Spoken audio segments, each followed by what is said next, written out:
And welcome back to Pokemon Team Videos. Today's Pokemon Team video comes from CJM, who asked the question, what is Sasuke Uchiha's Pokemon team? Now, if you've ever seen like Carthew's videos on the Pokemon Team videos, he did Sasuke Uchiha, and I don't remember a lot of them. I remember one Pokemon he had on the team, and truth be told, I'm like, okay, that makes sense, but I'm not doing that. I won't do that. I'm not saying I wouldn't repeat something. Like, for instance, when I do Naruto's Pokemon team, whenever that happens, obviously a freaking Ninetales Fox is going to be on there. A Ninetales will be on that team for obvious reasons. So that's just kind of a given. But I don't think everyone's team should be the same. And I'm just going. It was the only one. I only remembered one Pokemon he had. He had a Talonflame. And I was thinking, I was like, okay, do I want the Talonflame on there? And I really had to stop and think, no. Talonflame, at least in my opinion, doesn't make the greatest amount of sense. So, now, if I don't, that's the only one I remembered. If for some reason he had others on his team that do match what I put on there, that's coincidence. But yeah, Sasuke, and by the way, I used Shippuden era image here. Ultimately, we're going with overall Sasuke. Sasuke was difficult. So I'm like, okay, there's character aspects I want. There's obviously jutsu and techniques he has I want to put on there. How do I work this out? So let's break it down. The first thing I wanted was a Pokemon to represent, obviously, his Sharingan. Specifically, I wanted a Pokemon that could use the Genjutsu aspects of the Sharingan, while at the same time being able to copy techniques. And a Pokemon that can learn both Hypnosis and Copycat/Mimic isn't that easy to find. But I did find one, and to be fair here, this is where this team Pokemon is coming from. The fact that it can both learn Mimic for copying techniques and Hypnosis for the Genjutsu aspect of it. So the first Pokemon on this team is Mr. Mime. And like I said, the only real reason I'm going Mr. Mime is because when really looking at it, I'm like, this is the only Pokemon I can find that can do both. Actually, that's not true. There probably was another one, but I was really struggling between, because I was like on Cerebi, I'm like, okay, Mimic, all right, these are the Pokemon that learn Mimic. Hypnosis, these are the Pokemon that learn Hypnosis. So, ultimately though, Mr. Mime did fit those parameters. He does have some color palette, things with Sasuke, plus, being a psychic type allows him to emulate, say, the gravity manipulation of the Rinnegan to some degree. So, on that ground, I'll give Mr. Mime the first placement here. Not the strongest example, I'll admit that, but it was the best one I could find overall to represent both aspects, mind you, both. Because otherwise, I would have gotten Malamar because it claims to have it's allegedly has the strongest amount of hypnotic ability among Pokemon, or among them. But I'm like, okay, well, that's not just what I'm looking for with the Sharingan. So, next up, now here's where I differed from Carthew's video. I wanted a Pokemon to represent his summonings, obviously. But Sasuke has had two different summonings. For some reason, he's had Snake thanks to Orochimaru, but somehow he gained access to the Hawk summoning contract between his defection of Orochimaru and, joining Akatsuki. Where he gained that Hawk summoning contract, I have no idea. So that, and obviously he changed it from Team Heavy to Team Hawk. But I'm like, then later on in the final war, we see that no, he's still predominantly using the Snake summoning contract. So what is it? Was that just a one-off that no one bothered to bring up again? Or is it just that he prefers to use the snakes? Ultimately, I went more with him using the snakes because he's used them more often than he ever used the hawk. Now, maybe in Boruto that changed up a bit. Maybe we saw him use the hawk more. As far as I know, that's not the case. From the little I do know. So in terms of snake, I'm like, okay, what snake Pokemon do we have? Arbok, could be Manda, but Manda wasn't even really a Cobra. And then you have Seviper, you have a Sandaconda and Silicobra. And from a legendary standpoint, there really is not a legendary snake Pokemon. Um, uh, so we, at least not yet. Maybe we'll get one like in next gen or something. But I'm like, all right, so we will have to go with one of the other snake Pokemon that exist, and ultimately Seviper seemed to fit. It's got the purple coloring in there thanks to Madara or Manda. It's black and yellow, fitting a bit color palette. It's a poison type, which does fit its moniker as being a poisonous snake. It's probably the best bet for a fit with Sasuke's summoning contracts as is. So now we get into the not final four, the next four, and this is where it got tricky because I wanted the Mangekyo Sharingan abilities to be prevalent with the snake, certainly, or be prevalent with Sasuke, definitely.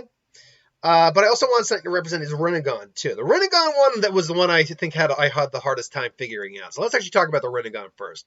So Sasuke's Rinnegan isn't actually a Rinnegan so much as it was, because he lost it, unfortunately, in Boruto, spoilers, as a evolved Rinnegan. It's a Rin Sharingan, as it would be known.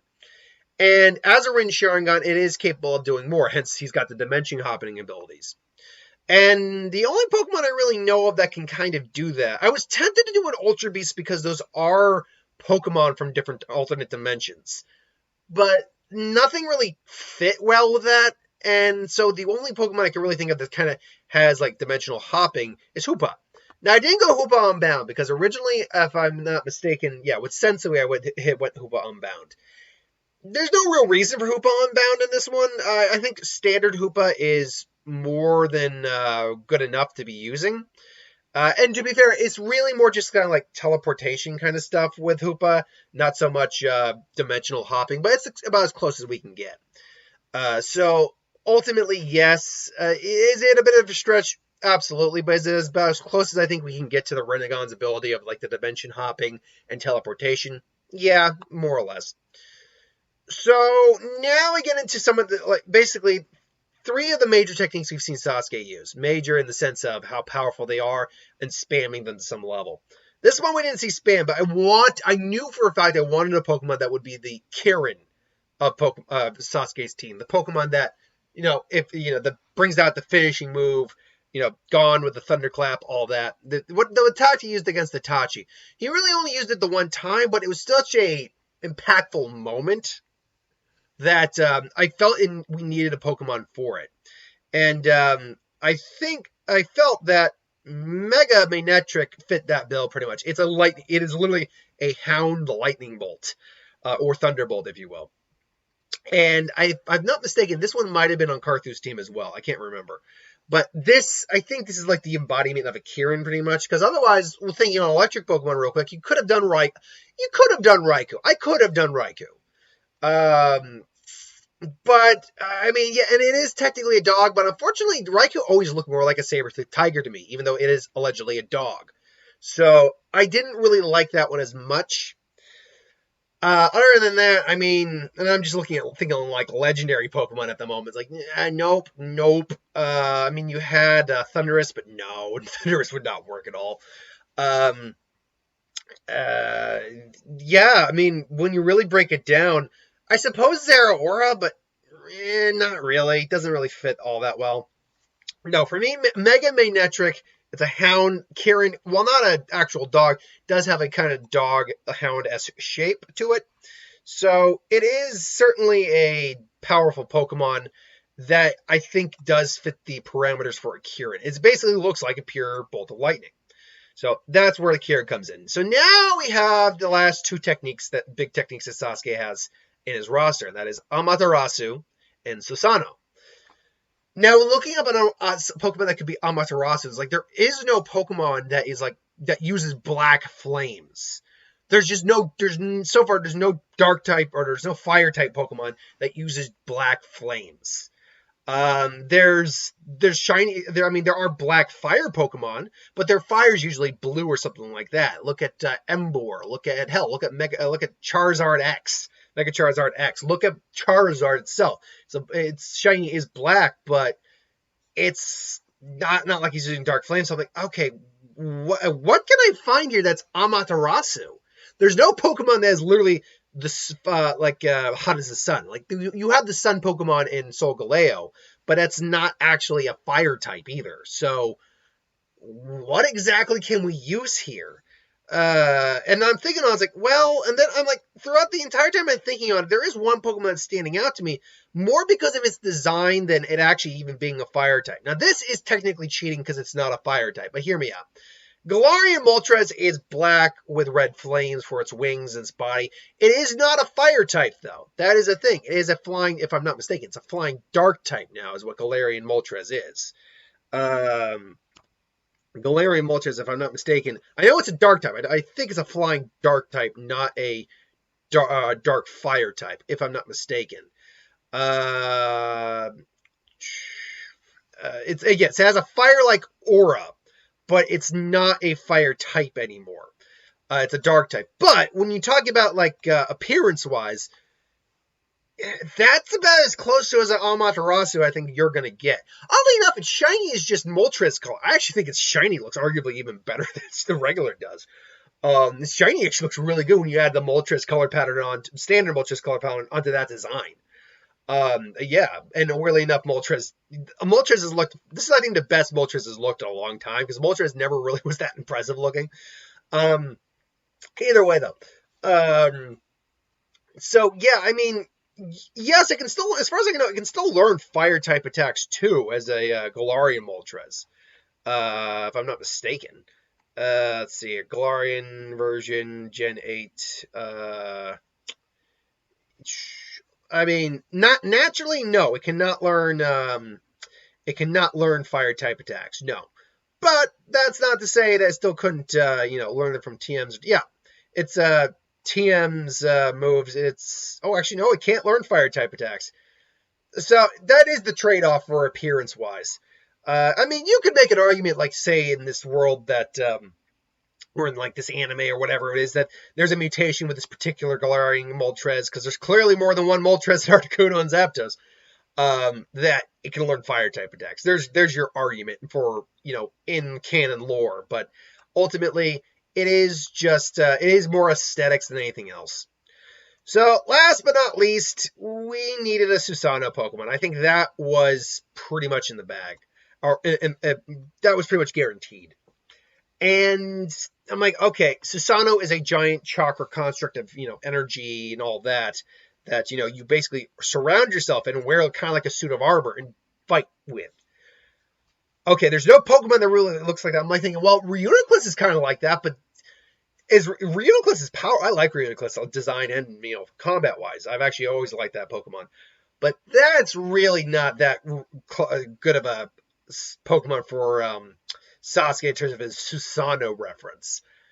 Ultimately, it came down to, okay, what's the Mechazord Pokemon? What's the big fighting monster? Looks like it'd be fighting Kaiju Pokemon. Completed form Zygarde. It's kind of your Susanoo-esque Pokemon. It's got these cool cape flaps. It is clearly, it is a very low, there we go. It's a very large, powerful Pokemon. I think it's like, height-wise, it's like in the 20 some odd or 16 feet tall. It's big. It's a big Pokemon. But at least by Pokemon standards, it's very large. But it's also, a Pokemon that's, comes out when, like, the balance of the world is at stake and all that. So it does make some sense, certainly, that it could be Sasuke Susanoo. I can see plenty of arguments, though, where it could not be. I mean, it isn't something there where it's like, a bunch. It's not something where there's a core Pokemon and all this energy surrounding it, making this form. That's not it. There is a Zygarde core, and it is the central part of Zygarde. So you could make that argument. I just think that when you're talking about a Pokemon that's supposed to represent Susanoo, Zygarde is probably the best option. But that is just ultimately my opinion. Ultimately, we have Mr. Mime for the Sharingan. We have Galarian Moltres for Amaterasu. Seviper to represent the Snake Summoning Contract. Mega Magnetric to represent his Kirin. Hoopa to represent the teleportation aspects and possible dimension hopping of his Rinnegan. And then Zygarde to represent Susanoo. But ultimately, that is Sasuke's team, in my personal opinion. I know not a lot of people are going to agree. Well, that's just not true. I know there are going to be people who don't agree with it, and that's fine. We all have our ideas of what a Pokemon team for each character is going to look like. If you were asking me about like an earlier series Sasuke, that's different. Like if I were looking at Part 1 Sasuke, that is a completely different beast of a character to be looking at. Because I would have to factor in the curse mark. I'd be factoring more like Chidori. I might throw like Ducklet in there because he's got the nickname for like Duck Butt has been thrown around for him. So yeah, there'd be a much different conversation we'd be having if we're talking about like Part 1 or even Shippuden era Sasuke. But if we're looking at Sasuke overall, that is what I think. So thanks for watching, though. Hope you enjoyed. Like, comment, share, subscribe. As always, if you want us to review something, put in the comments below. Let us know. Do a review of it at some point. Ideas for what would win, Star Wars, superhero, magic, what if, anything you do on the channel. Put that in the comments below as well. I'll get that at some point. So thanks for watching, and I'll see you folks next time. Later.